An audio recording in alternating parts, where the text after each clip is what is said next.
Welcome. If you want to use AdBlock in your Samsung Galaxy A9 2018, for the first, tap on the Play Store, tap on the search, and right here tap the Opera, click on the install,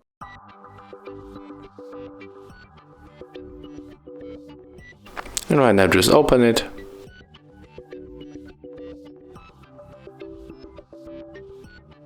And just tap on the continue. And right now when we are going to the website HardReset.Info, you will find here ads, right?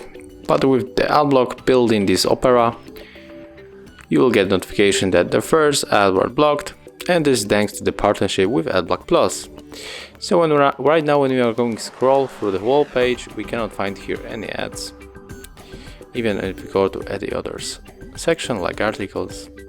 It's a very useful tip. Thank you for watching, leave thumbs ups, comments and subscribe to our channel.